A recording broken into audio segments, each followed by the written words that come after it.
You'll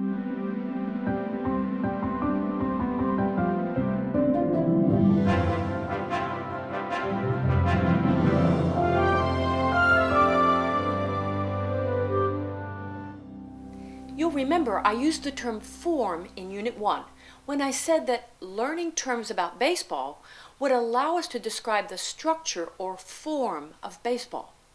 Form is the internal structure of something, whether it be the game of baseball, a centerpiece at a banquet table, the arrangement of a classroom, or the insides of a piece of music. In every case, we can define form as the structure created by aspects of contrast and repetition. Form is everywhere around us. First, let's take fish. My brother is a serious skin diver and underwater photographer. He identifies sea life from the distance by the dark and light marks of contrast as these creatures come into the lights of his underwater camera. With his experienced eye, he recognizes their form by their shape and markings. To my eye, they look like fish, and when I see pictures of the sharks swimming around him, I'm definitely not interested in going down there. So let's stay above water and take architecture. If I look at this building, I see 4 planes of contrast. The red brick at the top with the name of the store, Scruggs Furniture and Appliance. The long green awning, a series of dark glass windows, and the silver railing above the sidewalk. If I add in the cement sidewalk, I see a 5th section of the form. None of these long sections is similar to the other. All are sections of contrast. From top to bottom, I perceive a 5-part form of dissimilar sections. Only contrast and no repetition. I might describe these sections in the form of A, B, C, D, E. Now take a building like the White House, where symmetry is the most prominent feature. A wing to the left, a similar wing to the right, and a contrasting portico with columns in the middle. Visually, this architecture creates a 3-part form. First section, contrasting section, repetition of first section. We would call this form ABA. The point is, all of us daily perceive and analyze complex visual forms. Now, the trick is to teach our ears to do it. But first, we need to acquire sufficient music vocabulary so that we have names for the forms we hear and for everything that happens in them. Back in the first unit, we talked about movements, the divisions in a musical composition. Most long musical works are divided into 3 or 4 movements, although there can definitely be compositions with 5, 6, or 7 movements. And we usually name the movements by numbers: first movement, second movement, third movement. We can also name the movements by terms that indicate the music's speed or tempo. So we call these terms tempo markings.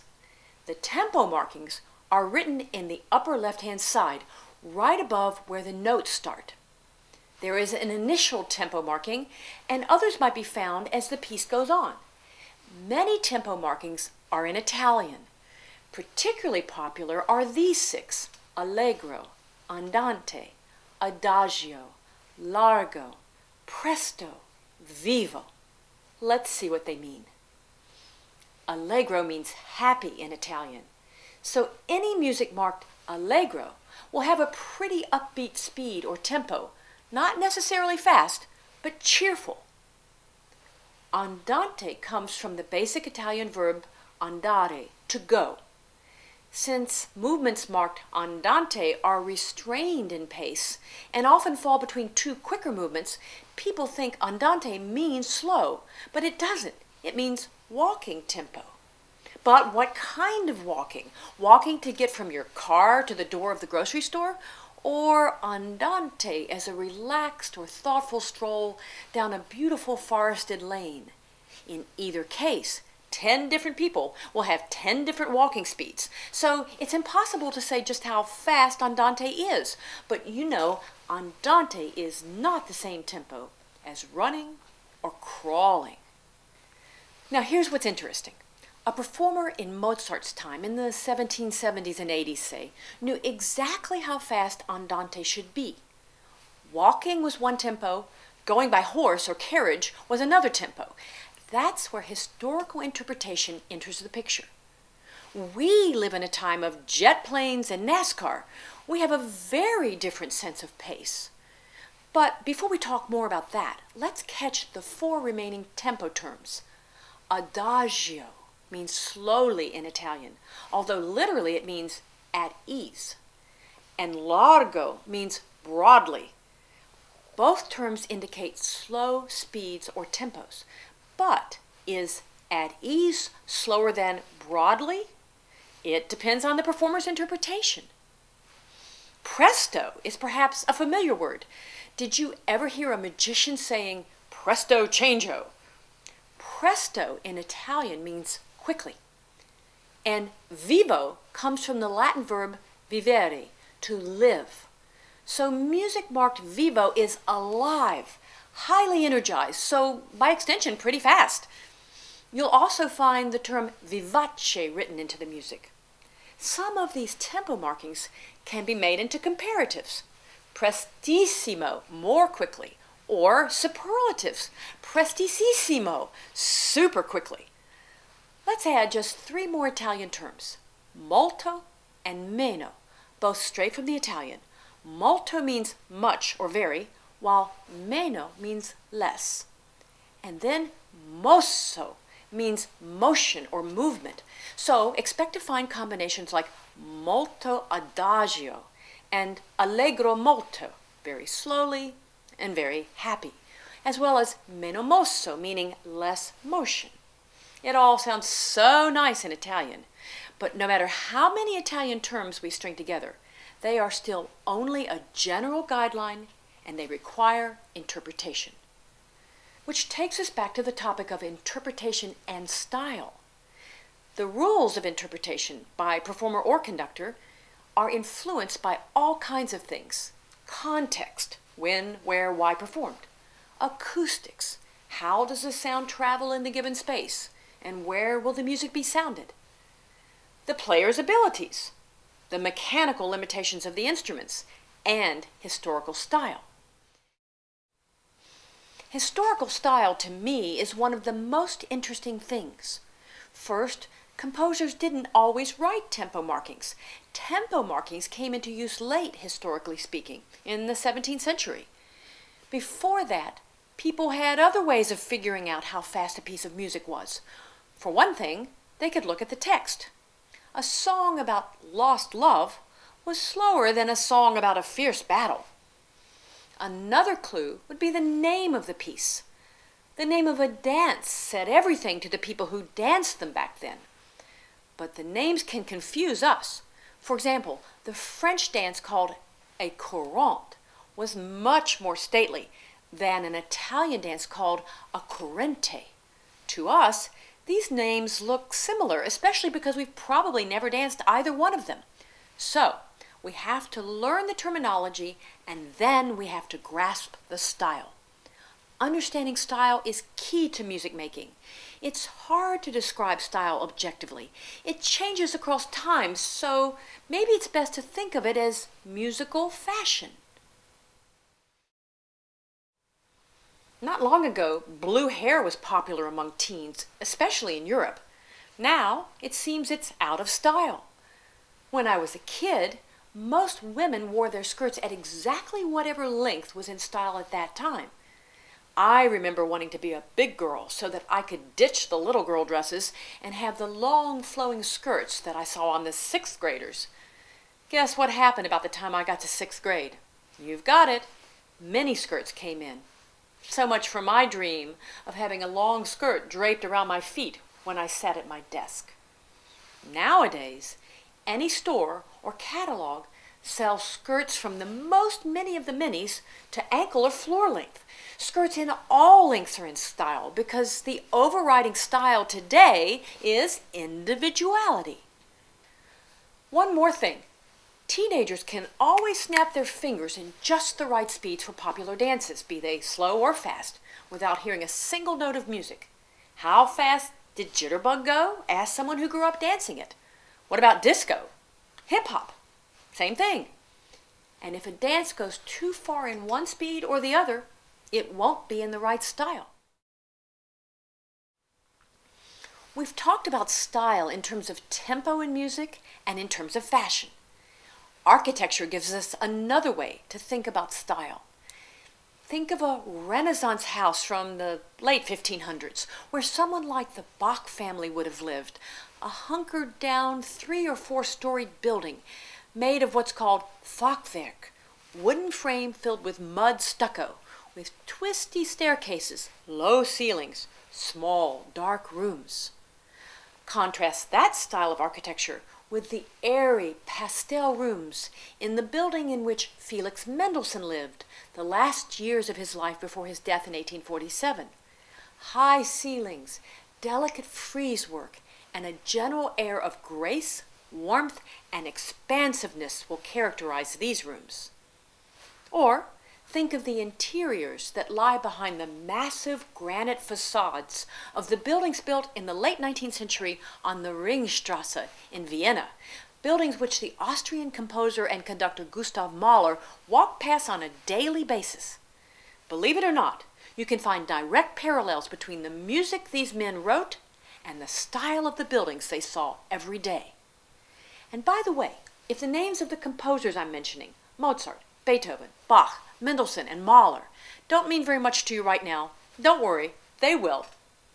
To summarize for the moment, just accept that something as specific as an Italian term for fast and as big as a building are all affected by historical style, and it all comes together when we listen to music. Okay, get ready for another term. This is a good one. Genre. Genre means a type or kind of thing, and it comes from the late Middle English, out of the Latin root genus, for birth, family, or nation. You can think of related words, gender, genus as in genus and species, and of course generic, as in a generic brand of canned peas or cornflakes. Genre is very helpful in understanding and classifying the arts. People speak about genres of poetry or genres of painting. In music, genre means the type or kind of music we're hearing. Let's consider some genres in music. Actually, you know a lot of musical genres already. A dance is one type of genre. A lullaby is another. A church hymn is another. A march played at a football game is another. Some names of genres might be new to you, though. A symphony, a sonata, a character piece, a tone poem. These genres are named by what actually happens with the notes inside the piece. Other genres get their names based on what instruments play the piece. For example, a composition written for 2 violins, a viola, and a cello is given a loose generic name of string quartet. Listing the names of genres is easy. Telling them apart and understanding why they're different, well, that's another matter. So, let's talk about shoes. What could be simpler than talking about shoes? And yet, we can break shoes up into a lot of types or genres. Boots, sneakers, sandals, flats, high heels, even skates. Each of these types or genres has a different shape and a different structure, a different appearance and a different function. We wear sandals to the beach, boots for warmth or for sturdiness, skates to glide across a floor or ice, and sneakers, well, today we wear sneakers everywhere, but originally they were for sports. Clear divisions, right? But as you were quick to realize, there is a lot of crossover. Sandals aren't just for the beach. Women's sandals can have heels and sequins and be quite dressy. But there are also sandals made for walking in the woods or even for hiking. And boots break into winter boots, work boots, riding boots, or glitzy fashion boots with little or no practical function. So, we've subdivided the genre of shoes, but we can subdivide further. Let's think boots. Riding boots, for instance. But even within that genre or classification, we can subdivide further. Riding what? Horses? Motorcycles. horse riding boots need different structure and materials from motorcycle boots. And for that matter, take horse riding boots. What about English horse riding boots versus Western horse riding boots? They look, feel, and function quite differently. So now let's take music again. How about the big genre of dance? We can subdivide dance into smaller genres: disco dance and break dance, minuets and waltzes, polkas and tangos, hundreds more. Plus, even within one genre of dance, say the waltz, there are subdivisions. And here's where genre can get mixed up with style. Case in point, a waltz is a dance organized in pulses of 3. 1, 2, 3, 1, 2, 3. Bear in mind that the waltzes that a 19th century composer like Franz Schubert heard in aristocratic Viennese drawing rooms in the 1820s and 1830s were quite different from the rustic waltzes he danced to at village festivals. Both were meant for social dancing at parties, but at quite different kinds of parties, and so they differed in musical style. And they had a different style from the theatrical waltzes performed by ballet dancers in the late 19th century works of composers like Tchaikovsky and his Swan Lake. Look at it this way. Sometimes composers pick genres for function, and sometimes they pick genres for style. Go back to boots. If I'm buying boots to wear while riding horses, then function takes over. The soft, supple leather that causes a devotee of English riding to pay top dollar would not substitute for the tough leather needed for a bull rider's or a roper's boot, where strength and durability matter. But if it's a matter of style, I just ask myself, which goes better with this skirt? Or, truth be told, which one is on sale? Oh, shoes are proving too complicated. Let's stay with music. Here's my advice. Stay flexible with the terminology. First, get comfortable with the basic names of genres and the significant subdivisions within them. Don't worry if there are crossovers for now. And then later on, specific pieces of repertoire, as it will be called, will match up with these genres. Then you won't have just names and descriptions, but you'll have actual sound pictures in your ears. So, let's end this unit by naming some of the basic genres and briefly defining what they are. Keep in mind that if I'm a composer, I can call a piece anything I want. I can write a piece for 3 violins and call it a trumpet duo if I feel like it. It wouldn't make a lot of sense, but no one can stop me. Here we go. Symphony. A piece of music written for a large group of instruments. There are exceptions where single voices or a choir will sing along with the instruments, but the vast majority of symphonies are written just for instruments. A symphony is usually divided into big sections, movements, and the music is organized into predictable sections of repetition and contrast, form. Symphonies began to be very important in music beginning in the early 18th century, about a generation before Mozart's time. Quartet. This is a piece of music played by 4 players. The most common one is a string quartet consisting of 2 people playing violins, 1 person playing a viola, a string instrument held like a violin but bigger and with a deeper, gorgeous alto voice, and 1 person playing cello, which is a large stringed instrument held between the player's knees while a bow is drawn across the strings. You can also have quartets consisting of brass or wind instruments, or even percussion instruments. A saxophone quartet, for example, would have different sizes of saxophones able to play from very high to very low. Or a brass quartet, which would usually consist of 2 trumpets, a horn, and a trombone. Quartets are fun to play because they demand interaction among the players, something like a game of cards.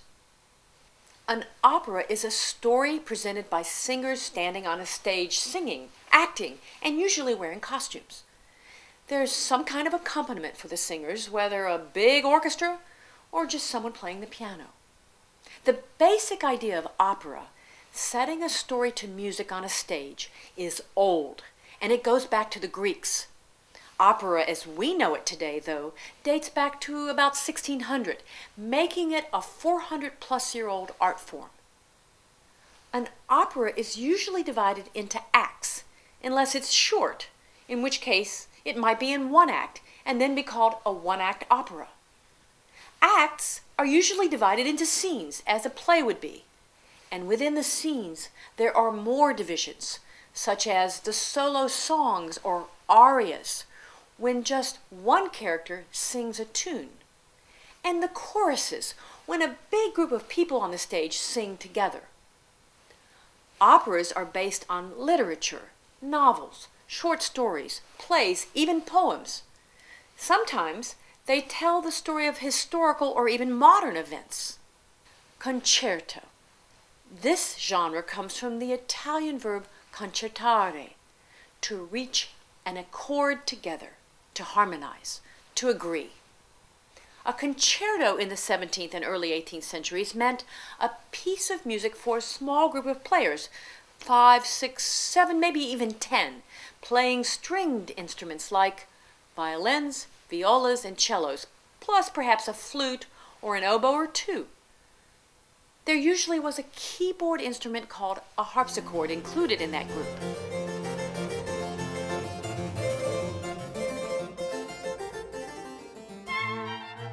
It filled in harmonies that kept the whole thing together.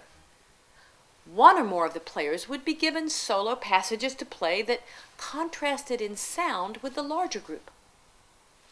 Around the time of Mozart, the late 1700s, a concerto developed into a piece where one or two solo players would be pitted dramatically against the bigger group of players.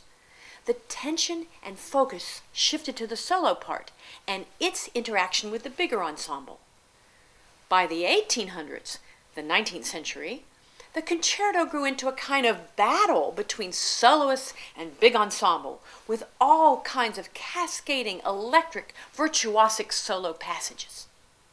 Now here's two terms I slipped in on you: virtuosic and ensemble.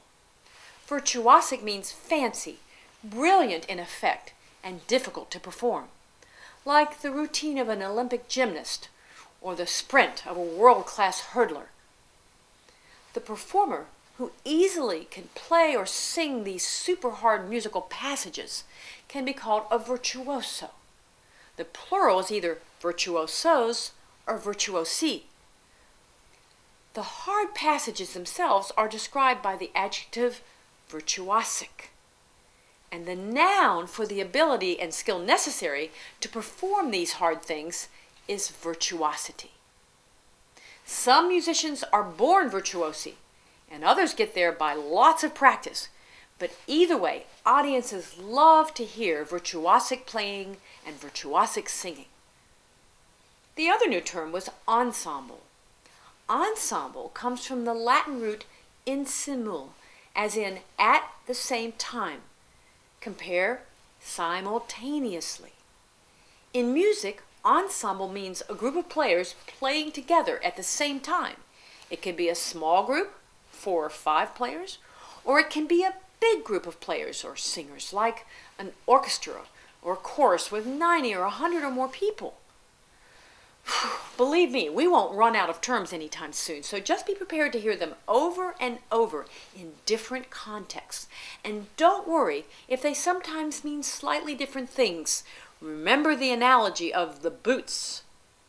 Starting in the next lesson, we'll be fitting these terms with some terrific pieces of music placed in their historical and cultural contexts. So rest up and get ready for that.